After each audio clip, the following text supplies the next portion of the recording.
Hello everyone. ഇന്നത്തെ വീഡിയോയിൽ discuss ചെയ്യുന്നത് സ്റ്റാൻഡേർഡ് കോസ്റ്റിംഗ് പാർട്ട് 2 ആണ്.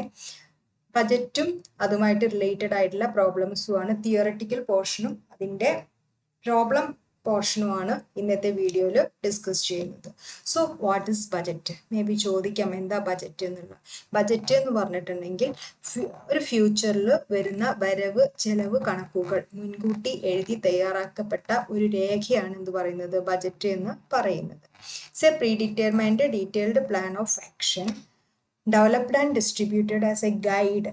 നമുക്കൊരു മാർഗനിർദ്ദേശിയായിട്ട് അല്ലെങ്കിൽ ഒരു സഹായിയായിട്ട് ഭാവിയിൽ എങ്ങനെ ചെയ്യണം, നിലവിലുള്ള പ്രവർത്തനങ്ങൾ എങ്ങനെ ചെയ്യണം എന്നുള്ളതിൻ്റെ ഒരു ഡീറ്റെയിൽഡ് പ്ലാൻ ഓഫ് ആക്ഷനാണ് ബജറ്റ് എന്ന് പറയുന്നത്. സോ നമുക്ക് ഭാവിയിലുള്ള ഓരോ പെർഫോമൻസിനെയും വിലയിരുത്താൻ ഇത് സഹായിക്കും. ബജറ്റിംഗ് എന്ന് പറഞ്ഞാൽ എന്താ? അപ്പോൾ ബജറ്റ് തയ്യാറാക്കുക, അത് തയ്യാറാക്കിയിട്ട് മാനേജ്മെന്റിലെ ലക്ഷ്യങ്ങൾ നേടാൻ വേണ്ടി സഹായിക്കുക. അപ്പോൾ അതിനു വേണ്ടിയിട്ട് ഒരു നല്ല രീതിയിൽ ബജറ്റ് പ്രിപ്പയർ ചെയ്യുന്ന പ്രക്രിയയാണ് ബജറ്റിംഗ് എന്ന് പറയുന്നത്. അത് സിസ്റ്റമാറ്റിക് ആയിട്ട് ചെയ്യുന്നു ഫോർ അക്കംപ്ലിഷിങ് ദി പ്ലാനിങ്. നമ്മുടെ പ്ലാൻ ചെയ്ത കാര്യങ്ങൾ അക്കംപ്ലിഷ് ചെയ്യാൻ, കാര്യങ്ങളെല്ലാം കോർഡിനേറ്റ് ചെയ്യാൻ, കൺട്രോൾ ചെയ്യാൻ എല്ലാത്തിനും ബജറ്റിംഗ് ആവശ്യമാണ്. ബജറ്ററി കൺട്രോൾ എന്ന് പറഞ്ഞാൽ A system of controlling cost which includes preparation of budgets. Budgetary control എന്ന് പറഞ്ഞിട്ടുണ്ടെങ്കിൽ കോസ്റ്റ് കൺട്രോൾ ആണ്.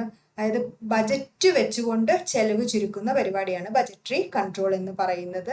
ഡിപ്പാർട്ട്മെന്റിന്റെ പ്രവർത്തനങ്ങളെല്ലാം കോർഡിനേറ്റ് ചെയ്യുന്നു, ഓരോരുത്തരുടെയും റെസ്പോൺസിബിലിറ്റീസ് എസ്റ്റാബ്ലിഷ് ചെയ്യുന്നു. ദെൻ ആക്ച്വൽ പെർഫോമൻസ് ബജറ്റഡ് പെർഫോമൻസുമായിട്ട് കമ്പയർ ചെയ്യുന്നു. ദെൻ റിസൾട്ട് എന്ത് ചെയ്യുന്നു നോക്കി നമ്മൾ എത്രത്തോളം അച്ചീവ് ചെയ്യാൻ പറ്റുന്ന മാക്സിമം പ്രോഫിറ്റബിലിറ്റി എത്രയാണോ അതിലേക്ക് നയിക്കുകയും ചെയ്യുന്നു. അപ്പോൾ അതിനെല്ലാം സഹായിക്കുന്ന ഒരു സിസ്റ്റം ഓഫ് കൺട്രോളിംഗ് ആണ് ബജറ്ററി കൺട്രോൾ എന്ന് പറയുന്നത്. ടൈപ്സ് ഓഫ് ബജറ്റിംഗ് എന്ന് പറഞ്ഞാൽ ഫംഗ്ഷനെ ബേസ് ചെയ്തിട്ട്, ഫ്ലെക്സിബിലിറ്റിനെ ബേസ് ചെയ്ത്, ടൈമിനെ ബേസ് ചെയ്തിട്ട് നമുക്ക് 3 തരത്തിൽ നമുക്ക് ബജറ്റിങ്ങിനെ തരംതിരിക്കാം. So according to function base ചെയ്ത്, പ്രവർത്തനങ്ങളെ ബേസ് ചെയ്തിട്ട് സെയിൽസ് ബജറ്റ്. സെയിൽസ് ബജറ്റ് എന്ന് പറഞ്ഞിട്ടുണ്ടെങ്കിൽ സെയിൽസുമായിട്ട് റിലേറ്റഡ് ആയിട്ടുള്ള എത്ര ഐറ്റംസ് വിറ്റു, എത്ര ക്വാണ്ടിറ്റി, വാല്യൂ, ഏത് പീരീഡിൽ വിറ്റു, ഏത് ഏരിയയിലാണ് വിറ്റു, ഇങ്ങനെയുള്ള കാര്യങ്ങൾ ഉൾപ്പെടുന്നതാണ് സെയിൽസ് ബജറ്റ്. അടുത്ത പ്രൊഡക്ഷൻ ബജറ്റ് എന്ന് പറഞ്ഞാൽ എത്ര ക്വാണ്ടിറ്റി ഓഫ് പ്രൊഡക്ഷൻ നടത്തിയിട്ടുണ്ട്, ഏത് ഐറ്റാണ്, ഏത് പീരീഡിലാണ്, ഏത് ഏരിയയിലാണ്.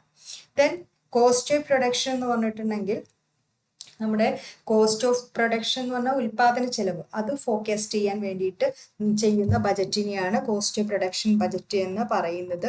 പർച്ചേസ് ബജറ്റ് എന്ന് പറഞ്ഞിട്ടുണ്ടെങ്കിൽ budget forecast the quantity and value of purchase required for production വേണ്ടിയിട്ട് എത്ര പർച്ചേസ് ചെയ്യണം, എത്ര ക്വാണ്ടിറ്റി, എത്ര വിലയിൽ വാങ്ങണം എന്നുള്ളത് തീരുമാനിക്കുന്നതാണ് പർച്ചേസ് ബജറ്റ്. പേഴ്സണൽ ബജറ്റ് എന്ന് പറഞ്ഞിട്ടുണ്ടെങ്കിൽ ഒരു ഫേമിലെ ഒരു പ്രത്യേക പീരീഡിൽ എത്ര നമ്പർ ഓഫ് പേഴ്സൺസ്, എത്ര എംപ്ലോയീസ് വേണം, അത് ആൻറ്റിസിപ്പേറ്റ് ചെയ്യാനാണ് പേഴ്സണൽ ബജറ്റ് തയ്യാറാക്കുന്നത്. റിസർച്ച് ബജറ്റ് എന്ന് പറഞ്ഞിട്ടുണ്ടെങ്കിൽ relate to the research work to be done for improvement in quantity of the products or research for new products. പുതിയ പ്രൊഡക്ട്സുകൾ കണ്ടെത്തുവാൻ അല്ലെങ്കിൽ നിലവിലുള്ള പ്രൊഡക്ഷൻ പ്രോസസ്സ് ഒന്നും കൂടി മെച്ചപ്പെടുത്താൻ വേണ്ടിയിട്ട് നമ്മൾ ഉണ്ടാക്കുന്ന ബജറ്റാണ് research budget. Capital expenditure budget എന്ന് പറഞ്ഞിട്ടുണ്ടെങ്കിൽ നമുക്ക് ക്യാപിറ്റൽ എക്സ്പെൻഡിച്ചർ എന്ന് പറഞ്ഞാൽ നമ്മുടെ ക്യാപിറ്റൽ അസറ്റ്സിൽ എത്രത്തോളം ഇൻവെസ്റ്റ് ചെയ്യേണ്ടി വരും, ദീർഘകാല ഫണ്ട് എത്രത്തോളം വേണ്ടി വരും, അതാണ് ക്യാപിറ്റൽ എക്സ്പെൻഡിച്ചർ ബജറ്റിൽ പറയുന്നത്. ക്യാഷ് ബജറ്റ് എന്ന് പറഞ്ഞിട്ടുണ്ടെങ്കിൽ നിലവിൽ നമ്മുടെ ക്യാഷ് പൊസിഷൻ എത്രത്തോളം ആയിരിക്കും, നമുക്ക് എത്ര ക്യാഷ് റെസിപ്റ്റ്സ് ഉണ്ടായിരിക്കും, എത്ര ക്യാഷ് പേയ്മെന്റ്സ് ഉണ്ടായിരിക്കും തുടങ്ങിയ വിവരങ്ങൾ നൽകുന്നതാണ് ക്യാഷ് ബജറ്റ് എന്ന് പറയുന്നത്. ദെൻ മാസ്റ്റർ ബജറ്റ് എന്ന് പറഞ്ഞാൽ എന്താണ്? എല്ലാ ഫങ്ഷണൽ ബജറ്റ്സിൻ്റെയും കൂടി ഒരു കോമ്പിനേഷൻ ആണ് എന്ത് പറയുന്നത്, മാസ്റ്റർ ബജറ്റ് എന്ന് പറയുന്നത്. ദെൻ അടുത്തത്, അപ്പോൾ നമ്മൾ ഫങ്ഷണൽ ബേസ് ചെയ്തിട്ടാണ് പറഞ്ഞിട്ടുള്ളത്. ദെൻ അക്കോർഡിംഗ് ടു ഫ്ലെക്സിബിലിറ്റിനെ ബേസ് ചെയ്തിട്ട് 2 തരത്തിലുള്ള ബജറ്റ് ഉണ്ട്, fixed budget and flexible budget. Fixed budget എന്ന് പറഞ്ഞിട്ടുണ്ടെങ്കിൽ അതിൽ ഒരു ലെവൽ ഓഫ് ആക്ടിവിറ്റി എന്തായിരിക്കും, ഫിക്സഡ് ആയിരിക്കും. ഒരു സ്റ്റാൻഡേർഡ് ലെവൽ ഓഫ് ആക്ടിവിറ്റി, അത് എന്ത് ചെയ്യില്ല, ചേഞ്ച് ചെയ്തുകൊണ്ട് ഇരിക്കില്ല. ഫ്ലെക്സിബിൾ ബജറ്റ് എന്ന് പറഞ്ഞിട്ടുണ്ടെങ്കിൽ അവിടെ ലെവൽ ഓഫ് ആക്ടിവിറ്റി കോസ്റ്റ് എന്ത് ചെയ്യും, ബജറ്റഡ് കോസ്റ്റ് ചേഞ്ച് ചെയ്തുകൊണ്ടിരിക്കും ലെവൽ ഓഫ് ആക്ടിവിറ്റി ചേഞ്ച് ചെയ്യുന്നതിനനുസരിച്ച്. അപ്പം അതിലുപയോഗിക്കുന്നതാണ് ഫ്ലെക്സിബിൾ ബജറ്റ് എന്ന് പറയുന്നത്. ഇനി ടൈം ബേസ് ചെയ്ത് നോക്കുകയാണെങ്കിൽ ലോങ് ടേം ബജറ്റ് ഉണ്ട്, ഷോർട്ട് ടേം ബജറ്റ്സ് ഉണ്ട്, കറണ്ട് ബജറ്റ്സ് ഉണ്ട്, റോളിംഗ് ബജറ്റ്സ് ഉണ്ട്. ദെൻ ലോങ് ടേം ബജറ്റ്സ് എന്ന് പറഞ്ഞാൽ ദീർഘകാലത്തേക്ക് 5 to 10 years ഒക്കെ നമ്മൾ പ്രിപ്പയർ ചെയ്യുന്ന ബജറ്റാണ് long term budget. Short term budget എന്ന് പറഞ്ഞിട്ടുണ്ടെങ്കിൽ ഒരു 5 years വരെയുള്ള ബജറ്റിനെ നമുക്ക് ഷോർട്ട് ടേം ബജറ്റ് എന്ന് പറയാം. കറണ്ട് ബജറ്റ് എന്ന് പറഞ്ഞിട്ടുണ്ടെങ്കിൽ വെരി ഷോർട്ട് പീരീഡ്, വളരെ കുറഞ്ഞ, ഫോർ എക്സാമ്പിൾ 1 week ആയിരിക്കാം, 1 month അങ്ങനെയൊക്കെ പറയത്തില്ലേ, അതിനൊക്കെ നമുക്ക് കറണ്ട് ബജറ്റ് എന്ന് പറയും. റോളിംഗ് ബജറ്റ് എന്ന് പറഞ്ഞാൽ അതിന് പ്രോഗ്രസീവ് ബജറ്റ് എന്ന് പറയും. മൊത്തത്തിൽ ഒരു വർഷത്തേക്കുള്ള ബജറ്റ് ഉണ്ടാക്കിയിട്ടുണ്ടായിരിക്കും. പിന്നെ അതിന് ശേഷം എന്ത് ചെയ്യും, പുതിയ വേറൊരു ബജറ്റും കൂടി ഉണ്ടാക്കും. ഓരോ മന്തിൻ്റെ അവസാനവും പുതിയ ബജറ്റ് പ്രിപ്പയർ ചെയ്യുന്നു, അല്ലെങ്കിൽ ഓരോ ക്വാർട്ടറിലും. എന്നിട്ട് ഓരോ മന്തിൽ അല്ലെങ്കിൽ ക്വാർട്ടറിൽ എന്ത് ചെയ്യുന്നു, റോൾ ഡൗൺ ചെയ്യുകയാണ് ചെയ്യുന്നത്. നെക്സ്റ്റ് മന്തിലേക്ക് ഇങ്ങനെ ആഡ് ചെയ്ത് പോകുന്നു. ഇത് എന്ത് ചെയ്യും, ആ വർഷം ഫുള്ള് റിപ്പീറ്റ് ചെയ്യും. ഇതാണ് റോളിംഗ് ബജറ്റ് എന്ന് പറയുന്നത്. ഇനി അടുത്തത് ഫിക്സഡ് ബജറ്റും അതുപോലെ തന്നെ ഫ്ലെക്സിബിൾ ബജറ്റും തമ്മിലുള്ള ഡിഫറൻസ് ആണ് ഇനി നെക്സ്റ്റ് പറയാനുള്ളത്. ഫിക്സഡ് ബജറ്റ് എന്ന് പറഞ്ഞിട്ടുണ്ടെങ്കിൽ ഒരു സിംഗിൾ ലെവൽ ഓഫ് ആക്ടിവിറ്റി കാണിക്കുന്നതാണ് എന്ത്, ഫിക്സഡ് ബജറ്റ് എന്ന് പറയുന്നത്. ഡിഫറെൻറ്റ് ലെവൽസ് ഓഫ് ആക്ടിവിറ്റി കാണിക്കുന്നതാണ് ഫ്ലെക്സിബിൾ ബജറ്റ് എന്ന് പറയുന്നത്. സോ ഫിക്സഡ് ബജറ്റിൻ്റെ നേച്ചർ എന്ന് പറഞ്ഞാൽ സ്റ്റാറ്റിക് ആണ്, മറ്റേത് ഡൈനമിക് ആണ്. ചേഞ്ച് ചെയ്തുകൊണ്ടിരിക്കുന്നതിനെ ഡൈനമിക്കും, സ്ഥിരമായിട്ട് നിൽക്കുന്നതിനെ സ്റ്റാറ്റിക് എന്നും പറയും. ഇവിടെ കോസ്റ്റിനെ ക്ലാസിഫൈ ചെയ്യുന്നില്ല ഫിക്സഡ് ബജറ്റിൽ, മറ്റേതിൽ കോസ്റ്റിനെ ക്ലാസിഫൈ ചെയ്തിരിക്കും. ദെൻ ഇതിന് ലിമിറ്റഡ് യൂസേ ഉണ്ടാവത്തുള്ളൂ. പക്ഷെ ഫ്ലെക്സിബിൾ ബഡ്ജറ്റിന് ഒരുപാട് ഡിഫറെൻറ്റ് ഉപയോഗങ്ങളുണ്ട്. കോസ്റ്റ് കൺട്രോൾ, പെർഫോമൻസ് ഇവാലുവേഷൻ ഇതിനൊക്കെ ഉപയോഗിക്കുന്നുണ്ട്. കൂടാതെ വാരിയൻസ് അനാലിസിസിന് നോക്കുകയാണെങ്കിൽ it does not give useful information അതായത് കോസ്റ്റിനെ കുറിച്ചിട്ടുള്ള യാതൊരു തരത്തിലുള്ള വിവരങ്ങളും ഇതിൽ തരുന്നില്ല. പക്ഷേ വാരിയൻസ് അനാലിസിസിന് ആവശ്യമായിട്ടുള്ള എല്ലാ തരത്തിലുള്ള യൂസ്ഫുൾ ഇൻഫോർമേഷനും നമുക്ക് ഏതിൽ നിന്ന് കിട്ടുന്നതായിരിക്കും, ഫ്ലെക്സിബിൾ ബജറ്റിൽ നിന്ന് കിട്ടുന്നതായിരിക്കും.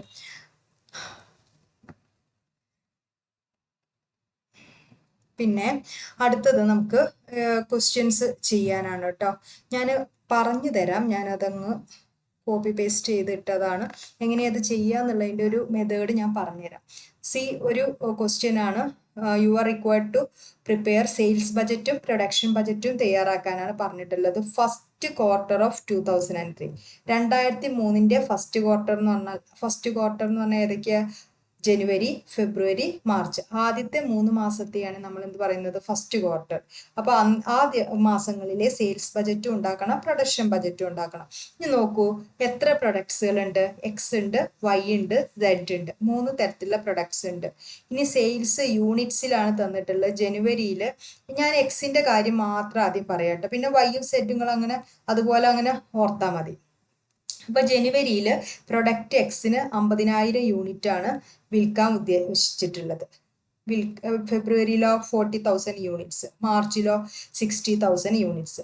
ഇനി ഒരു യൂണിറ്റിന് എത്ര വില ഈടാക്കാനാണ് തീരുമാനിച്ചിട്ടുള്ളത്, 10 രൂപ അല്ലേ. 10 രൂപ വെച്ചിട്ട് ജനുവരിയിൽ 50,000 യൂണിറ്റ് വിൽക്കാം, ഫെബ്രുവരിയിൽ 40,000 യൂണിറ്റ് വിൽക്കാം, മാർച്ചിൽ 60,000 യൂണിറ്റ് വിൽക്കാം. മനസ്സിലായോ? ഇനി ടാർഗറ്റ്സ്, ഇനി നമ്മൾ ടാർഗറ്റ് ചെയ്യാണ് ഒന്നാമത്തെ ക്വാർട്ടറിൽ നമ്മൾ എന്തെല്ലാം പുതിയ പ്ലാനുകൾ, നിലവിൽ ഇങ്ങനെയാണ്, ഇനി കുറച്ചും കൂടി എക്സ്ട്രാ നമ്മൾ അതിലേക്ക് വരുന്നുണ്ട്. ഇൻക്രീസ് ഇൻ സെയിൽസ് ക്വാണ്ടിറ്റി, നമ്മുടെ സെയിൽസ് ക്വാണ്ടിറ്റി എന്ത് ചെയ്യണം, കൂട്ടണം. എത്ര % കൂട്ടാൻ ഉദ്ദേശിക്കുന്നു, 20%. അപ്പം നിലവിൽ എത്ര ആണ് വിൽക്കാൻ വിചാരിച്ചിരുന്നത്, 50,000 യൂണിറ്റ്, ഇവിടെ 40,000 യൂണിറ്റ്, ഇവിടെ 60,000 യൂണിറ്റ്. അത് മാറ്റിയിട്ട് ക്വാണ്ടിറ്റി എന്ത് ചെയ്യണം, ഒന്നും കൂടി കൂട്ടണം. എത്ര കൂട്ടണം, 20%. അപ്പോൾ 50,000-ന്റെ 20% എത്രയാണെന്ന് നോക്കുക, 40,000-ന്റെ 20% നോക്കുക, 60,000-ന്റെ 20% നോക്കുക. മനസ്സിലായോ? സെല്ലിംഗ് പ്രൈസ് കൂട്ടാനൊന്നും ഉദ്ദേശിക്കുന്നില്ല, 10 രൂപ തന്നെ വെച്ചിട്ട് വിൽക്കാമെന്ന്. പക്ഷെ ഇവിടെ നോക്ക്, ഇവിടുത്തെ സെല്ലിംഗ് പ്രൈസ് വൈയുടെ 20 രൂപയാണ്. പക്ഷെ ഇവിടെ സെല്ലിംഗ് പ്രൈസ് എത്രയും കൂടി കൂട്ടാന്ന് ഉദ്ദേശിക്കുന്നുണ്ട്, 10%. അപ്പോൾ അതായത് 20 + 20-ന്റെ 10% എന്ന് പറഞ്ഞാൽ എത്രയാ, 2 രൂപയല്ല. അപ്പോൾ 22 രൂപ വെച്ചിട്ട് വിൽക്കാന്നുള്ള തീരുമാനം. ദെൻ ഓപ്പണിംഗ് സ്റ്റോക്ക്, ക്വസ്റ്റ്യൻ നന്നായിട്ട് വായിച്ച അർത്ഥം മനസ്സിലായാൽ ബുദ്ധിമുട്ടില്ല കേട്ടോ. ഓപ്പണിംഗ് സ്റ്റോക്ക് ജനുവരി 1, 2003 പെർസെൻറ്റേജ് ഓഫ് സെയിൽസ് ആണ്, സെയിൽസിന്റെ പെർസെൻറ്റേജ്. അപ്പൊ നിങ്ങൾക്ക് സെയിൽസ് ഇനിയും കാണണം, കാരണം ഇവിടെ യൂണിറ്റിൽ തന്ന അതും അതേ ഇൻറ്റു ഇതും ചേർക്കണം, പിന്നെ 20% കൂട്ടും വേണ്ടേ. അപ്പൊ അതൊക്കെ വെച്ചിട്ട് പുതിയ സെയിൽസ് കാണാം. അതിന്റെ 50% ആണ് എന്ത്, ഓപ്പണിംഗ് സ്റ്റോക്ക്. മനസ്സിലായോ? ഓപ്പണിംഗ് സ്റ്റോക്ക് ജനുവരി 1 50% ആണെന്ന് പറഞ്ഞിട്ടുണ്ട്. ദെൻ സ്റ്റോക്ക് പൊസിഷൻ 31 മാർച്ചിലെ സ്റ്റോക്ക് പൊസിഷൻ തന്നിട്ടുണ്ട്. എങ്ങനെയാ തന്നിട്ടുള്ളത്? 40,000. ഇത് ക്ലോസ് സ്റ്റോക്ക് ആണ്. ദെൻ ക്ലോസ് സ്റ്റോക്ക് മാർച്ചത്തെയാണ് തന്നിട്ടുള്ളത്. ജനുവരിന്റെ ഫെബ്രുവരിന്റെ നിങ്ങളോട് കാണാൻ പറഞ്ഞിട്ടില്ല. എങ്ങനെയാ?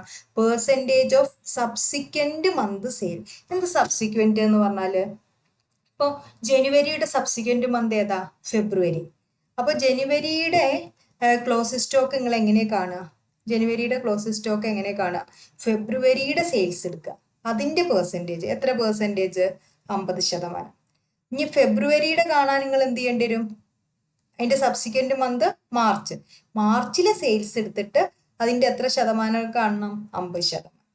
ഇതാണ് ക്വസ്റ്റ്യന്റെ അർത്ഥം. ക്വസ്റ്റ്യന്റെ അർത്ഥം നന്നായിട്ട് മനസ്സിലാക്കുക. ആദ്യം നമ്മൾ സെയിൽസ് ബജറ്റ് അല്ല തയ്യാറാക്കുന്നത്, പ്രൊഡക്ഷൻ ബജറ്റാണ്. അപ്പൊ ഈ പ്രൊഡക്ഷൻ ബജറ്റിലെ നിലവിൽ ഇത്ര യൂണിറ്റ് വിൽക്കാന്നൊക്കെ ആദ്യം അവർ പറഞ്ഞെങ്കിലും പിന്നെ അവർ എന്ത് ചെയ്യുന്നുണ്ട്? യൂണിറ്റിൽ മാറ്റം വരുത്തുന്നില്ലേ? അപ്പൊ ആ ഒരു പോർഷൻ നമ്മൾ കണ്ടെത്തണം. അപ്പൊ ആദ്യം ജനുവരി, ഫെബ്രുവരി, മാർച്ച് 3 മാസങ്ങൾ എഴുതി. നിലവിൽ ബജറ്റ് ചെയ്തത് എത്രയാ? ജനുവരിയിൽ 50,000. പ്രൊഡക്റ്റ് എക്സിന്റെ മാത്രം ഞാൻ പറഞ്ഞേരേ. വൈയും സെറ്റും ഒക്കെ അതേപോലെ തന്നെ. ഇവിടെ 40,000, ഇവിടെ 60,000. ക്വസ്റ്റ്യൻ നോക്കിയിട്ട് ഒന്നും കൂടി. ഇനി ഇൻക്രീസ് എത്ര പെർസെന്റ് ആണെന്ന് പറഞ്ഞ സെയിൽസ് 20% കൂട്ടി. അപ്പൊ 50,000ന്റെ 20% എന്ന് പറഞ്ഞാൽ എത്രയാണ്? 50,000 ഇൻറ്റു 20/100 10,000. 40,000 ഇൻറ്റു 20/100 8,000. 60,000 ഇൻറ്റു 20/100 12,000. അങ്ങനെ മൊത്തം പ്രൊഡക്റ്റ് എക്സിന്റെ സെയിൽസ് എത്രയായിട്ട് ഉദ്ദേശിക്കുന്നു? 60, 48, 72. കൂട്ടി വെക്കുക കേട്ടോ. അതേപോലെ വൈയും സെറ്റും കാണാം. അതിൽ എത്ര പെർസെൻറ്റേജ് ആണെന്നൊക്കെ അവിടെ കൊടുത്തിട്ടുണ്ട്. അപ്പൊ നമുക്ക് അതാണ് ഫസ്റ്റ് കാണേണ്ടത്. അത് കണ്ടു കഴിഞ്ഞാൽ പ്രൊഡക്ഷൻ ബജറ്റാണ് നമ്മളോട് വരയ്ക്കാൻ പറഞ്ഞിട്ടുള്ളത്. പ്രൊഡക്ഷൻ ബജറ്റ് വരയ്ക്കാൻ 3 മാസം, ജനുവരി, ഫെബ്രുവരി, മാർച്ച് ടോട്ടല്. ഇനി ഇതിനൊരു ഫോർമാറ്റ് ഉണ്ട് കേട്ടോ ഈ പ്രൊഡക്ഷൻ ബജറ്റിന്. ആദ്യം സെയിൽസ് എടുക്കുക. ആദ്യം എന്താ എടുക്കേണ്ടത്? സെയിൽസ്. അതിനോട് എന്ത് ആഡ് ചെയ്യുക? ക്ലോസിംഗ് സ്റ്റോക്ക് ആഡ് ചെയ്യുക. അതിൽ നിന്ന് എന്ത് കുറയ്ക്കണം? ഓപ്പണിംഗ് സ്റ്റോക്ക് കുറയ്ക്കണം. അപ്പോഴാണ് നിങ്ങൾക്ക് പ്രൊഡക്ഷൻ കിട്ടുക. എത്ര സാധനം, ക്വാണ്ടിറ്റി ഓഫ് മെറ്റീരിയൽ പ്രൊഡക്ഷന് വേണ്ടി ചെലവായി എന്ന് കിട്ടുക. മനസ്സിലാക്കുന്നുണ്ടോ? ആദ്യം എന്തെടുക്കണം? സെയിൽസ്. അത് ഫോർമുല പഠിക്കുക തന്നെ വേണേ. പ്രൊഡക്ഷൻ ബജറ്റിന്റെ ഫോർമുല സെയിൽസ്, അതിനോട് കൂടെ ക്ലോസ് സ്റ്റോക്ക് ആഡ് ചെയ്യുക, അതിൽ നിന്ന് ഓപ്പണിംഗ് സ്റ്റോക്ക് കുറയ്ക്കുക. കിട്ടുന്ന എമൗണ്ടിനെ നമുക്ക് എന്ത് പറയാം? പ്രൊഡക്ഷൻ ആണ്. എത്ര എമൗണ്ട് പ്രൊഡക്ഷന് വേണ്ടി ഉപയോഗിച്ചു. ഇനി ജനുവരി, ഫെബ്രുവരി, മാർച്ച് എഴുതി. സെയിൽസ് 60,000, 48,000. എക്സിന്റെ ആണ് ആദ്യം എഴുതുന്നത് കേട്ടോ. 72,000. ഇനി അതിനോട് കൂടെ ക്ലോസ് സ്റ്റോക്ക്. ഈ ക്ലോസ് സ്റ്റോക്കിന്റെ കാര്യം ഒന്നും കൂടി ഞാൻ ക്വസ്റ്റ്യൻ കാണിച്ചു തരാം. ക്ലോസ് സ്റ്റോക്കിനെ കുറിച്ച് എന്താ പറഞ്ഞത്? ക്ലോസ് സ്റ്റോക്ക് ഫോർ ജനുവരി, ഫെബ്രുവരി. മാർച്ചത്തെ ക്ലോസ് സ്റ്റോക്ക് തന്നിട്ടുണ്ട് 40,000 അല്ലേ? പിന്നത്തെ ക്ലോസ് സ്റ്റോക്കിനെ കുറിച്ച് എന്താ പറഞ്ഞത്? ജനുവരി, ഫെബ്രുവരിയിലെയും സബ്സിക്വന്റ് മന്തിലെ സെയിൽസ് എത്ര പെർസെന്റ് ആണ്? 50% ആണെന്ന് പറഞ്ഞു. മനസ്സിലായോ? അപ്പൊ ഇനി ഇതെങ്ങനെ കാണുമെന്ന് ഞാൻ പറഞ്ഞുതരേ. ജനുവരിന്റെ സബ്സിക്വന്റ് മന്ത് ഏതാ? ഫെബ്രുവരി. ഈ ഫെബ്രുവരിയിലെ സെയിൽസ് എത്രയാ? 48,000 അല്ലേ? 48,000 ആണ് എന്ത് പറയുന്നത്? ഇതിന്റെ സബ്സിക്വന്റ് മന്തായിട്ട് നമ്മൾ കൊടുക്കുന്നത്. ദെൻ അടുത്തത് 50% ഓഫ് സബ്സിക്വന്റ് മന്ത് സെയിൽസ് അല്ലേ? അപ്പൊ 48,000ന്റെ പകുതി. 50% എന്ന് പറഞ്ഞാൽ പകുതിയല്ല, 24,000. അതാണ് ജനുവരിയിലെ ക്ലോസ് സ്റ്റോക്ക്. മനസ്സിലായോ? ഫെബ്രുവരിയിലെ സെയിൽസിന്റെ 50%, 48,000ന്റെ പകുതി 24,000. ഇനി അപ്പൊ ആ ക്ലോസ് സ്റ്റോക്ക് കിട്ടി. ഇനി ഫെബ്രുവരിയിലെ കിട്ടണമെങ്കിൽ നിങ്ങൾ എന്ത് ചെയ്യണം? മാർച്ചിലെ സെയിൽസ് എടുത്തു. മാർച്ചിലെ സെയിൽസ് 72,000 ആണ്. 72,000ത്തിന്റെ 50% എന്ന് പറഞ്ഞാൽ 36,000. അപ്പൊ മാർച്ചിലെയും കിട്ടി, ഫെബ്രുവരിയിലെയും കിട്ടി. ഇത് മാർച്ചത്തെ പറഞ്ഞിട്ടുണ്ട് 40,000.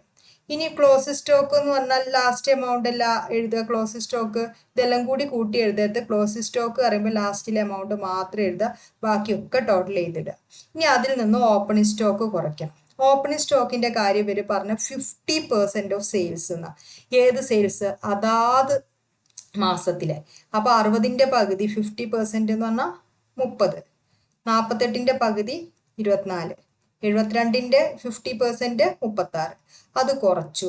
ഇനി ഓപ്പണിംഗ് സ്റ്റോക്ക് ആയതുകൊണ്ട് ഇത് മൂന്നും കൂടി കൂട്ടരുത്. ഓപ്പണിംഗ് എന്ന് പറഞ്ഞാൽ ഫസ്റ്റ് ഏതാണ്? ജനുവരി അല്ലേ. അപ്പൊ അതുകൊണ്ട് ഓപ്പണിംഗ് സ്റ്റോക്കിൽ ജനുവരിത്തെ ഡാറ്റ എഴുതുക. ക്ലോസ് സ്റ്റോക്ക് പറയുമ്പോൾ മാർച്ചിലെ ഡാറ്റ എഴുതുക. എല്ലാം ടോട്ടൽ ചെയ്ത് കിട്ടും.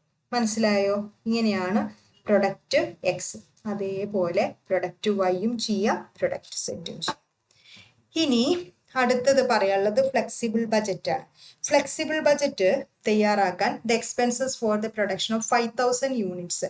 5000 യൂണിറ്റ് പ്രൊഡ്യൂസ് ചെയ്യാനുള്ള ഡീറ്റെയിൽസ് തന്നിട്ടുണ്ട്. മെറ്റീരിയൽ എത്രയാണ്? 50 വേണം, ലേബർ 20 വേണം, വേരിയബിൾ ഓവർഹെഡ് 15 വേണം, ഫിക്സഡ് ഓവർഹെഡ് മൊത്തം 50,000 രൂപയാണ് പറഞ്ഞിട്ടുണ്ട്. അഡ്മിനിസ്ട്രേഷൻ എക്സ്പെൻസ് 5% വേരിയബിൾ ആണ്. മൊത്തം ഒരു യൂണിറ്റിന് 10 രൂപയാണ്. അങ്ങനെ ഓരോരോ ഡീറ്റെയിൽസ് തന്നിട്ടുണ്ട്. ഒരു മിനിറ്റ് കേട്ടോ, ഞാൻ ഒരു കാര്യം മറന്നു. അപ്പൊ ഇത് പ്രൊഡക്ഷൻ ബജറ്റ് തയ്യാറാക്കിയില്ലേ, അത് കഴിഞ്ഞിട്ടേ സെയിൽസ് ബജറ്റ് റെഡിയാക്കണം. സെയിൽസ് ബജറ്റ് തയ്യാറാക്കാൻ ഈസിയാണ്. സെയിൽസ് ബജറ്റ് എന്ന് എഴുതുക. ജനുവരി, ഫെബ്രുവരി, മാർച്ച് ടോട്ടൽ കോളം കൊടുക്കുക. Product X. ഇനി എത്ര യൂണിറ്റ് ആണ് സെയിൽ ചെയ്യുന്നത്, എത്ര യൂണിറ്റ് സെയിൽ ചെയ്യുന്നത്, അത് ഇവിടെ ദേ തന്നിട്ടുണ്ട്. ഇവിടെ നമ്മൾ കണ്ടെത്തിയിട്ടുണ്ട്. 60,000, 48, 72. പ്രൊഡക്റ്റ് വൈൻ്റെ 66, 55, 77. പിന്നെ പ്രൊഡക്റ്റ് സെറ്റോ 22, 22, 22. അപ്പോൾ അത് തന്നെ ജനുവരിയിൽ 60,000 എത്ര രൂപ വെച്ചിട്ടാ? 10 രൂപ വെച്ചിട്ട് 6 ലക്ഷം. ഇവരുടെ പ്രൈസ് മാറ്റുന്നില്ല, അപ്പോൾ ഒക്കെ 10 രൂപ വെച്ചിട്ട്. മറ്റേത് 22 രൂപയാണ്. കാരണം 20ഉം അതിൻ്റെ 10% ഇൻക്രീസും പറഞ്ഞില്ല, അതുകൊണ്ട് 22 രൂപയോ. 66 × 22 അങ്ങനെ എഴുതി പോവാം. മറ്റേതോ 22 സെല്ലിംഗ് പ്രൈസ് എത്രയാ പറഞ്ഞിട്ടുള്ളത് നോക്കി നോക്കൂ. സെറ്റിൻ്റെ 40 രൂപ പറഞ്ഞിട്ടുണ്ട്. ഇൻക്രീസ് ഇൻ സെല്ലിംഗ് പ്രൈസ് 25% എന്ന് പറഞ്ഞിട്ടുണ്ട്. അപ്പോൾ 40 × 25, 40 പ്ലസ് 40ന്റെ 25%. ആ എമൗണ്ട് കൂടി കൂട്ടിയതാണ് അതിൻ്റെ സെല്ലിംഗ് പ്രൈസ് എന്ന് പറയുന്നത്. അത് എത്രയാണ്? 50 രൂപ. ആ 50 രൂപ വെച്ചിട്ട് ആ സെയിൽസിൻ്റെ പുതിയ സെയിൽസ് എമൗണ്ട് ക്വാണ്ടിറ്റിയെ ഗുണിച്ചാൽ മതി. ഇതെല്ലാം ഇങ്ങനെ ടോട്ടൽ ചെയ്താൽ നിങ്ങളുടെ സെയിൽസ് ബജറ്റായി. അപ്പോൾ ഇവിടെ നമുക്ക് ഇങ്ങനെ 5000 യൂണിറ്റ് പ്രൊഡ്യൂസ് ചെയ്യാനുള്ള ഡീറ്റെയിൽസ് തന്നു. നിങ്ങളോട് എന്താ പറയുക അറിയോ? ഫ്ലെക്സിബിൾ ബജറ്റ് ആണെങ്കിൽ 7000 യൂണിറ്റിന് എത്ര രൂപയാവും എന്നാണ് കണ്ടുപിടിക്കാനുള്ളത്. ഈ ഒരു പ്രോബ്ലം നമ്മൾ യൂണിറ്റും ടോട്ടലുമായിട്ട് കൊടുത്തിട്ടുണ്ട്. അപ്പോൾ അങ്ങനെ ചെയ്യാം. എല്ലാച്ചാൽ എന്ത് ചെയ്യുക, യൂണിറ്റ് കൊടുക്കേണ്ട ടോട്ടൽ മാത്രം കൊടുത്താൽ മതി. പക്ഷെ ആദ്യത്തെ ഒരു പ്രോബ്ലം ആയതുകൊണ്ട് യൂണിറ്റും ടോട്ടലും ഉള്ളതാണ് ഞാൻ ഇവിടെ എടുത്തിട്ടുള്ളത്. ഇതില് നമ്മൾ ശ്രദ്ധിക്കാൻ പ്രത്യേകിച്ച് ഒന്നുമില്ല. Material, labour, variable, fixed, administration. ഇതിനൊരു ഓർഡർ എങ്ങനെയാന്ന് വെച്ചാല് ഈ മെറ്റീരിയൽ, ലേബർ ഇതിനൊക്കെ ചേർന്ന് ഇതൊക്കെ ഡയറക്റ്റ് ആണ്. ആദ്യത്തെ ഈ 2 സാധനങ്ങൾ ഇതിനെ പ്രൈം കോസ്റ്റ് എന്നാ പറയാ. വേരിയബിളും ഓവർഹെഡ്സുകൾ, ഈ കണ്ട ഈ ഓവർഹെഡ്സ് എന്ന് പറഞ്ഞില്ലേ, അതിനോട് കൂടി അപ്പോൾ material plus labour prime cost, അതിനോട് കൂടെ ഓവർഹെഡ്സ് ആഡ് ചെയ്യുക. ഫാക്ടറി ഓവർഹെഡ്സിലാണ് എന്ത് വരിക? Variable overheads, fixed overheads. പിന്നെ അപ്പോൾ എന്ത് കിട്ടും? വർക്ക് കോസ്റ്റ് കിട്ടും. ആ വർക്ക് കോസ്റ്റിനോട് കൂടെ അഡ്മിനിസ്ട്രേഷൻ എക്സ്പെൻസ് ആഡ് ചെയ്താൽ നിങ്ങൾക്ക് എന്ത് കിട്ടും? കോസ്റ്റ് ഓഫ് പ്രൊഡക്ഷൻ കിട്ടും. കോസ്റ്റ് ഓഫ് പ്രൊഡക്ഷനോട് കൂടി സെല്ലിംഗ് എക്സ്പെൻസസും ഡിസ്ട്രിബ്യൂഷൻ എക്സ്പെൻസസും ആഡ് ചെയ്താൽ ടോട്ടൽ കോസ്റ്റ് ഓഫ് സെയിൽസ്, ഒരു സാധനം വിൽക്കാൻ എത്ര രൂപ ചെലവായി എന്ന് കിട്ടും. അപ്പോൾ ഓർഡർ പഠിച്ചു വയ്ക്കുക. മെറ്റീരിയൽ, ലേബർ ചേർന്ന പ്രൈം കോസ്റ്റ് ആഡ്, അതിനോട് എന്ത് കൂട്ടുക? വർക്ക് ഓവർഹെഡ്സ്, അങ്ങനെ വേരിയബിൾ ഓവർഹെഡ്സ്, ഫിക്സഡ്. അപ്പോൾ എന്ത് കിട്ടും? വർക്ക് കോസ്റ്റ് കിട്ടും. വർക്ക് കോസ്റ്റിനോട് കൂടെ അഡ്മിനിസ്ട്രേഷൻ ഓവർഹെഡ് ആഡ് ചെയ്ത കോസ്റ്റ് ഓഫ് പ്രൊഡക്ഷനോട് കൂടെ സെല്ലിങ്ങും ഡിസ്ട്രിബ്യൂഷനും ആഡ് ചെയ്തിട്ടുണ്ടെങ്കിൽ ടോട്ടൽ കോസ്റ്റ് ഓഫ് സെയിൽ. ആദ്യം അത് പഠിച്ചു വയ്ക്കുക കേട്ടോ. ഇനി എങ്ങനെ ഇത് ചെയ്യാൻ നോക്കുക. ഇവിടെ ഈ 5000 യൂണിറ്റിന്റെ ഡാറ്റ ഇവർ തന്നതാണ്. 50, 20, 15 അതേപോലെ നമ്മൾ എഴുതി. മെറ്റീരിയലിന് 50, ലേബറിന് 20. അപ്പോൾ 5000 യൂണിറ്റ് ആകുമ്പോൾ 50 × 5000 എത്രയാ 2,50,000. 7,000 യൂണിറ്റിന് 50 ഇൻറ്റു 7,000 3,50,000. ലേബറും അതേപോലെ തന്നെ വ്യത്യാസമൊന്നും വരുത്തണ്ട. എന്നിട്ട് പ്ലസ് ചെയ്തു. വേരിയബിൾ ഓവർ ഹെഡ് നോക്കൂ എത്രയാ 15 പറഞ്ഞിട്ടുള്ളത്. അപ്പോൾ 15 ഇൻറ്റു 5,000 75,000. ഇവിടെയും 15 ഇൻറ്റു 7,000 1,05,000. അതും കുഴപ്പമില്ല.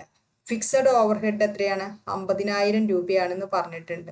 ഈ ഫിക്സഡ് ഓവർ ഹെഡ് 50,000 അപ്പോൾ ഇവിടെ 50,000 ഇവിടെ 50,000. ഈ 50,000 എന്ന് പറഞ്ഞാൽ 5,000 യൂണിറ്റിന്. അപ്പോൾ ഒരു യൂണിറ്റിന് എത്ര രൂപയാണ് ഉണ്ടാവുക? 10 രൂപയാണ് ഉണ്ടാവുക. ഇവിടെ 50,000 രൂപ എത്ര യൂണിറ്റിനാണ്? 7,000 യൂണിറ്റിനാണ്.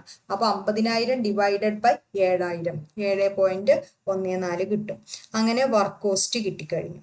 ഇനി അടുത്തത് അതിനോട് അഡ്മിനിസ്ട്രേഷൻ ഓവർ ഹെഡ്സ്. ഇവിടെയാണ് നിങ്ങൾ ശ്രദ്ധിക്കേണ്ടത്. അഡ്മിനിസ്ട്രേഷൻ അതിൽ 5% വേരിയബിൾ, അതായത് മൊത്തം ചെലവിൻ്റെ 5% വേരിയബിൾ. അതിൽ എത്ര രൂപയെ തന്നിട്ടുള്ളത്? 10 രൂപയല്ലേ തന്നിട്ടുള്ളത്. അത് ചെയ്യുന്ന രീതി ഞാൻ പറഞ്ഞുതരാം. ഇതങ്ങനെ. അപ്പോൾ 10 രൂപയാണ് ഇത് തന്നിട്ട്. അപ്പോൾ 5,000 യൂണിറ്റിന് എത്ര ഉണ്ടായിരിക്കും? 50,000 രൂപ. അത് കുഴപ്പമില്ല. ഇനി 7,000 യൂണിറ്റിൻ്റെ നമ്മൾ കാണട്ടെ. അപ്പോൾ ഇവർ തന്നൊരു ഡാറ്റ വെച്ചാൽ അതിൻ്റെ 5% 10 രൂപയുടെ 5% വേരിയബിൾ ആണ്. അപ്പോൾ 10 രൂപയുടെ 5% കണ്ടെത്തുക. എത്രയാ? 0.5. 10 രൂപയിൽ നിന്നും 0.5 കുറയ്ക്കുക. അപ്പോൾ എത്രയാ? 9.5. ഈ പോർഷൻ വേരിയബിൾ പോർഷനാണ്. ഈ 0.5 ഇതെന്താണ്? ഫിക്സഡ് പോർഷനാണ്. ഇനി നിങ്ങൾ എന്താ ചെയ്യേണ്ടത് വെച്ചാൽ അപ്പോൾ ഇങ്ങനെ ഇത്ര % വേരിയബിൾ ഇത്ര % ഫിക്സഡ് എന്നുള്ള ഇതൊക്കെ തരികയാണെങ്കിൽ നിങ്ങൾ എന്ത് ചെയ്യണം വെച്ചാൽ അതിൻ്റെ വേരിയബിൾ പോർഷൻ എത്രയാ ഫിക്സഡ് പോർഷൻ എത്രയാണെന്ന് കാണാം. മനസ്സിലായല്ലോ? അപ്പോൾ 10 രൂപേൻ്റെ വേരിയബിൾ പോർഷൻ എന്ന് പറയുന്നത് 0.5ഉം ഫിക്സഡ് പോർഷൻ 9.5. ഇനി ഈ ഫിക്സഡ് പോർഷൻ എടുക്കുക. വേരിയബിൾ അവിടെ നിൽക്കട്ടെ കേട്ടോ. എന്നിട്ട് ഫിക്സഡ് പോർഷൻ 9.5 എടുത്തു. 9.5 ഇനി 7,000 യൂണിറ്റിന് എത്ര വരും ഫിക്സഡ് പോർഷൻ എന്നുള്ളത് കാണാനുള്ള വഴിയാണ് ഞാൻ പറഞ്ഞു തരുന്നത്. 7,000ത്തിന് എത്രയാണെന്ന് വരിക വെച്ചാൽ ഈ 9.5 നമ്മളിവിടെ കിട്ടിയ 9.5 ഇല്ലേ, അതേ ഡിവൈഡഡ് ബൈ എത്ര യൂണിറ്റിന് വേണ്ടിയാണോ കാണുന്നത്, എത്ര യൂണിറ്റിനാ? 7,000 യൂണിറ്റിന് ഇൻറ്റു എത്ര യൂണിറ്റിൻ്റെയാണ്? 5,000.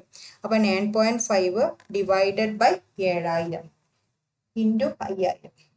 9.5 ഒരു മിനിറ്റ് 9.5 ഇൻറ്റു 5,000 ബൈ 7,000. അപ്പം നിങ്ങൾക്ക് എത്ര കിട്ടുക? 6.78 എന്ന് കിട്ടും. 6.785. 785 എന്നുള്ളതുകൊണ്ട് 7.8 എടുത്താൽ മതി. 7.8 എടുക്കാം. 7.9 എടുത്ത് വെച്ചിട്ട് കുഴപ്പമൊന്നുമില്ല കേട്ടോ. 6.78 ഇതാണ് ഫിക്സഡ് പോർഷൻ. 7,000 യൂണിറ്റിനുള്ള ഇത് എത്ര യൂണിറ്റിനുള്ളതാണ്? 5,000 യൂണിറ്റിന് ഫിക്സഡ് പോർഷൻ 9.5. അപ്പോൾ 7,000 യൂണിറ്റിൻ്റെ ഫിക്സഡ് പോർഷൻ എത്രയേ വരുള്ളൂ? 6.78. അപ്പോൾ മൊത്തം അത് കാണണം. അഡ്മിനിസ്ട്രേഷൻ എക്സ്പെൻസ് 7,000 യൂണിറ്റിന് ഒരു യൂണിറ്റിന് എത്ര വരും എന്നുള്ളത്. അതിൽ ഫിക്സഡ് പോർഷൻ ഇപ്പോൾ നിങ്ങൾ കണ്ടെത്തി 6.78. വേരിയബിൾ പോർഷൻ അവിടെ ഞാൻ പറഞ്ഞു അനക്കാതെ അവിടെ വെച്ചോ എന്നുള്ളത്. ആ 0.5 ഇതിനോട് ആഡ് ചെയ്യുക. 6.78 പ്ലസ് 0.5 7.28. ഇനി വേറെ ഒരെണ്ണം കൂടി ഇതേപോലെ കാണിച്ചു തരാം. ബാക്കിയൊക്കെ നിങ്ങൾ സ്വന്തമായിട്ട് ചെയ്യൂ കേട്ടോ. ഡിസ്ട്രിബ്യൂഷൻ എക്സ്പെൻസ് ഇതേപോലെ 5 തന്നിട്ടുണ്ട്. അതിൻ്റെ 10% ഫിക്സഡ് ആണ്. അപ്പോൾ ഇതിൻ്റെ 10% നിങ്ങൾ കാണുക. ഇതിൻ്റെ 10% 5ൻ്റെ 10% എത്രയാണ്? 0.5. അതാണ് ഫിക്സഡ്. വേരിയബിൾ പോർഷൻ അപ്പോൾ എത്ര ഉണ്ടാവും? 5ൽ നിന്ന് ഈ 0.5 കുറയ്ക്കുക. 5ൽ നിന്ന് 0.5 കുറയ്ക്കുക. 5ൽ നിന്ന് 0.5 കുറച്ചാൽ 5 മൈനസ് 0.5 ഈക്വൽ ടു എത്രയാ? 4.5. ഇതാണ് എന്ത് പറയുന്നത്? വേരിയബിൾ പോർഷൻ എന്ന് പറയാം. വേരിയബിൾ നിങ്ങൾ തൊടരുത്, അതവിടെ നിൽക്കുക. എന്നിട്ട് നിങ്ങളുടെ ഫിക്സഡ് പോർഷൻ അങ്ങോട്ട് എടുക്കുക. ഈ 0.5 ഈ 0.5 ഇത് എത്ര യൂണിറ്റിനുള്ളതാണ്? 5,000 യൂണിറ്റിനുള്ള. ഈ 7,000 യൂണിറ്റിന് എങ്ങനെ കാണുക? എത്രയ്ക്കാണോ കാണേണ്ടത് അത് ഡിവൈഡഡ് ബൈ എന്ന് വരും കേട്ടോ. അപ്പോൾ 7,000 യൂണിറ്റിന് കാണുമ്പോൾ നമ്മൾ എങ്ങനെ എഴുതുക? 0.5 ഡിവൈഡഡ് ബൈ 7,000 ഇൻറ്റു 5,000. അപ്പോൾ എത്ര കിട്ടി? 0.36. ഇനി ഈ വാരിയബിൾ പോർഷൻ 4.5 ആദ്യം കണ്ടെത്തിയിട്ടുണ്ട്. അതിനോട് കൂടെ 0.36 ആഡ് ചെയ്യുക. 4.86. ഓക്കെ, ഇങ്ങനെയാണ് ഇത് കാണേണ്ടത് കേട്ടോ. അത് ഞാനിവിടെ കാണാനുള്ളതാണ്. അപ്പോൾ നമ്മളിവിടെ എഴുതുമ്പോഴേ cost of production administration expense ഇവിടെ 10, ഇവിടെ 7.28 കിട്ടിയിട്ടുണ്ട്. അത് കിട്ടിയതാണ് ഞങ്ങളോട് പറഞ്ഞത്. ഇതേപോലെ സെല്ലിംഗ് എക്സ്പെൻസ് നിങ്ങൾ ഇതേപോലെ കാണുക. ഡിസ്ട്രിബ്യൂഷൻ്റെ ഞാൻ ഒരെണ്ണം തന്നിട്ടുണ്ട്. അപ്പോൾ ഡിസ്ട്രിബ്യൂഷനും തന്നിട്ടുണ്ട്, അഡ്മിനിസ്ട്രേഷൻ തന്നിട്ടുണ്ട്. സെല്ലിങ്ങും കൂടി ഇതേപോലെ കണ്ടിട്ട് പിന്നെ പ്ലസ് ചെയ്ത് ഇട്ടാൽ മതി. ഇനി അടുത്തൊരു ക്വസ്റ്റ്യൻ എന്ന് പറയുന്നത് the follow information at 50% capacity, 50% കപ്പാസിറ്റിയിലാണ് തന്നിട്ടുള്ളത്. ഫ്ലെക്സിബിൾ ബജറ്റ് ഈ രീതിയിലും ചോദിക്കും. ഏതൊക്കെ രീതിയിൽ കാണണം? 60% കാണണം, 70% കാണണം, 90% കപ്പാസിറ്റിയിലും കാണണം. നിങ്ങൾക്ക് നിലവിൽ തന്നിട്ടുള്ള എത്ര പെർസെൻറ്റ് കപ്പാസിറ്റിയുടെ ഡാറ്റയാണ്? 50%. അപ്പോൾ നോക്കൂ, ഫിക്സഡ് തന്നിട്ടുണ്ട്, വേരിയബിൾ തന്നിട്ടുണ്ട്, സെമി തന്നിട്ടുണ്ട്. ഇതൊക്കെ ഇങ്ങനെ ഒരു കൺഫ്യൂഷനും വേണ്ട, എല്ലാതും പ്ലസ് ചെയ്ത് പോവുക എന്നുള്ളത് തന്നെയാണ്. അപ്പോൾ ഫിക്സഡിൽ ഒരു ചേഞ്ചും വരില്ല കേട്ടോ, അത് അതേപോലെ നിങ്ങൾക്ക് എഴുതാം. വേരിയബിൾ ചേഞ്ച് ചെയ്യും, വേരിയബിൾ പോർഷൻ എന്ത് ചെയ്യും? ചേഞ്ച് ചെയ്യും. അതേപോലെ സെമി വേരിയബിൾ പോർഷനും എന്ത് ചെയ്യും? ചേഞ്ച് ചെയ്യും. അത് ഒരു ഇൻസ്ട്രക്ഷൻ തന്നിട്ടുണ്ട്, നമുക്ക് വായിച്ചു നോക്കാം. It is estimated that fixed expense will remain constant. അതിൽ നിങ്ങൾ തൊടണ്ട, അത് എല്ലാ കപ്പാസിറ്റിയിലും കോൺസ്റ്റന്റ് ആയിരിക്കും. സെമി വേരിയബിൾ ആണെങ്കിൽ will not change between 45 and 60. അതായത് ഇവിടെ ആദ്യം 50 കപ്പാസിറ്റി, പിന്നെ 60, 70, 90. നോക്ക്, 45ൻ്റെ 60ൻ്റെ ഇടയിൽ കപ്പാസിറ്റി മാറുന്നില്ല. അപ്പോൾ ഈ സെമി വേരിയബിളിന്റെ കാര്യമാണ് കേട്ടോ, മൂന്നാമത്തെ കാറ്റഗറി. അപ്പോൾ ഇതിൽ രണ്ടിലും സെമി വേരിയബിൾ എക്സ്പെൻസ് ഒന്നായിരിക്കും, കാരണം 60% വരെ കപ്പാസിറ്റി ഇല്ല. ദെൻ വിൽ റൈസ് ബൈ 10%, പിന്നെ 10% കൂടും. ഏതിൻ്റെ ഇടയിലാണെങ്കിൽ 60%, 75%. അപ്പോൾ ഈ 75%ൻ്റെ ഇടയിലാണ് ഈ 70 കിടക്കുന്നത് അല്ലെ, 70%. ഇവിടെ കപ്പാസിറ്റി എത്ര ശതമാനം കൂടും? 10% കൂടും. A further increase of 5% when capacity crosses 75%. ഈ നമ്മുടെ കപ്പാസിറ്റി ഉപയോഗിക്കുന്ന 75% കൂടുതലാണെങ്കിൽ വീണ്ടും എത്ര പെർസെൻറ്റ് ഇൻക്രീസ് വരും? 5%. ഇവിടെ കപ്പാസിറ്റി എത്രയാണ്? 90. അത് 75-നേക്കാൾ കൂടുതലല്ലേ, അപ്പോൾ ഒരു +5% കൂടി ഇവിടെ കൂട്ടേണ്ടി വരും. മനസ്സിലായോ? ഇനി ഓരോ കപ്പാസിറ്റിയിലുള്ള സെയിൽസ് തന്നിട്ടുണ്ട്. 60% കപ്പാസിറ്റിയിൽ 11 ലക്ഷമാണ്, 70% കപ്പാസിറ്റിയിൽ നമ്മൾ എസ്റ്റിമേറ്റ് ചെയ്യുന്ന സെയിൽസ് 13 lakhs ആൻഡ് 90% കപ്പാസിറ്റിയിൽ 15 lakhs ആണ്. ഇനി നമ്മൾ എഴുതുന്ന പരിപാടി തുടങ്ങിയിട്ടാ. ആദ്യം 50, 60 നിലവിലുള്ള ഡാറ്റ അത് ആദ്യം കൊടുക്കണം, പിന്നെ 60, 70, 90 നമുക്ക് എസ്റ്റിമേറ്റ് ചെയ്യാനുള്ളത്. ഫിക്സഡ് എക്സ്പെൻസ് ഒന്നും ചെയ്യാനില്ല, എല്ലാത്തിലും ഒരേപോലെ എഴുതാം.